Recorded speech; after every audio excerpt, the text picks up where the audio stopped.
ಒಂದೊಂದು ಸತಿ ನಮಗೆ ಚೈಲ್ಡ್ಹುಡ್ ಜ್ಞಾಪಿಸ್ಕೊಂಡ್ರೆ ಇನ್ನೊಂದು ಚಾನ್ಸ್ ಸಿಕ್ಕರೆ ಮತ್ತೆ ಮಗು ಆಗಿಬಿಟ್ಟು ಪುನಃ ಚೆನ್ನಾಗಿ ಇಷ್ಟೊಂದು ಜ್ಞಾನ ಇದೆಯಲ್ಲ, ಚೆನ್ನಾಗಿ ಇರ್ಬೋದು, ಒಳ್ಳೆ ಅಪ್ಪ ಅಮ್ಮನ ಚೆನ್ನಾಗಿ ನೋಡ್ಕೊಂಡು ಏನೂ ಮಾಡಿಲ್ವಲ್ಲ ಅಂತ ಅನಿಸುತ್ತೆ. ನಾವು ಮತ್ತೆ ಮಕ್ಕಳಾಗ್ಬಿಟ್ಟು ಮತ್ತೆ ಮೊದಲಿಂದ ಶುರು ಮಾಡೋಣ, ಇದೇ ಜನ್ಮ, ನೆಕ್ಸ್ಟ್ ಜನ್ಮ ಅಲ್ಲ, ಈ ಜನ್ಮದಿಂದನೇ ಕರೆಕ್ಟಾಗಿ ಜೀವನ ಮಾಡಿಬಿಡೋಣ ಅನಿಸುತ್ತೆ. ಅದರಿಂದ ಮನಸ್ಸಲ್ಲಿ ಇಟ್ಕೊಂಡು ನಾ ಕೆಲವು ಮಾಡಿದ್ದೀನಿ, ಕೆಲವು ಮಾಡಿಲ್ಲ, ಅದನ್ನು ತಲೆಯಲ್ಲಿ ಇಟ್ಕೊಂಡು ಮಕ್ಕಳಿಗೆ ಹೇಳ್ತಾ ಇದ್ದೀನಿ.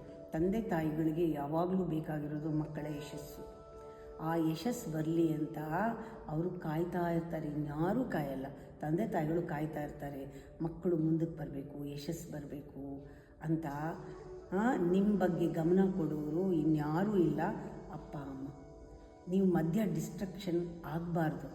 ಈ ಡಿಸ್ಟ್ರಕ್ಷನ್ ಹೇಗಾಗ್ಬಿಡುತ್ತೆ ಅಂದರೆ, ನೀವು ಒಂಥರ ಲೇಟಾಗಿ ಹೇಳೋದ್ರಿಂದ ಅವ್ರಿಗೆ ಬೇಜಾರು, ಲೇಟಾಗಿ ಹೇಳೋದು, ಆಮೇಲೆ ಕಂಪ್ಲೇಂಟ್ ತರೋದು ಸ್ಕೂಲ್ಗಳಲ್ಲಿ, ಆಮೇಲೆ ಕಣ್ ತಪ್ಪಿಸ್ಕೊಂಡು ಕೆಲಸ ಮಾಡೋದು, ಅಪ್ಪ ಅಮ್ಮನ ಹತ್ರ ಏನೂ ಹೇಳ್ಕೊಳ್ದೇ ಇರೋದು, ಆಮೇಲೆ ಒಂಥರ ಭಯ ಪಡೋದು, ಇಲ್ಲದೇ ಇರೋ ಭಯ, ಅಹಂಕಾರ ತೋರಿಸೋದು, ಗರ್ವ ತೋರಿಸೋದು, ಕಷ್ಟನ ಅವ್ರ ಕಷ್ಟ ಸುಖನ ಅರ್ಥ ಮಾಡ್ಕೊಳ್ಳದೆ ಇರೋದು, ಇದೆಲ್ಲ ಮಕ್ಕಳಲ್ಲಿ ಬರೋದು ಸಹಜ. ಆದರೆ ಯಾವ ಮಗುಗೆ ಇದನ್ನು ಅರ್ಥ ಆಗಿಬಿಡುತ್ತೋ ಆ ಮಗು ಜೀವನ ನಿಜವಾಗ್ಲೂ ಸಾರ್ಥಕ. ನಮ್ಗೆ ಬರಲ್ಲ, ಅದು ಬರಲ್ಲ ಆ ಟೈಮ್ನಲ್ಲಿ. ಆ ವಯಸ್ಸು ಕೂಡ, ಹೊರಗಡೆ ಪ್ರಪಂಚ ಕೂಡ, ನಮ್ಮ ಹಿಂದಿನ ಕರ್ಮ ಕೂಡ ಅಪ್ಪ ಅಮ್ಮನ ನಾವು ಅರ್ಥ ಮಾಡ್ಕೊಳ್ಳೋದೇ ಇಲ್ಲ. ಅದು ರೂಲ್ ಆಗಿಬಿಟ್ಟಿದೆ ಇವಾಗ. ಮಕ್ಕಳು ಒಂದು ವಯಸ್ಸಿಗೆ ಬಂದರೆ ಅಪ್ಪ ಅಮ್ಮನ ಮಾತು ಕೇಳಲ್ಲ ಅನ್ನೋದು ಪಾಪ ಅಪ್ಪ ಅಮ್ಮ ಒಪ್ಕೊಂಡ್ಬಿಟ್ಟಿದ್ದಾರೆ ನಮ್ಮ ವಯಸ್ಸಿಂದಾನೇ.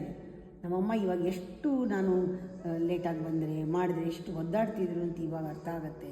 ಮಕ್ಕಳು ಮೊಮ್ಮಕ್ಕಳು ಬಂದಮೇಲೆ ಇವು ಯಾಕೆ ಹಿಂಗಾಯಿತು, ಮತ್ತೆ ಮೊದಲಿಂದ ಜೀವನ ಮಾಡಿಬಿಡೋಣ, ಮತ್ತೆ ಮಗು ಆಗಿಬಿಡೋಣ, ಮತ್ತೆ ಅಪ್ಪ ಅಮ್ಮ ಅದೇ ಥರನೇ ಇದೆ, ಸುಖ ಕೊಟ್ಬಿಡೋಣ, ಅವ್ರಿಗೆ ಖುಷಿ ಕೊಟ್ಬಿಡೋಣ ಅನಿಸುತ್ತೆ.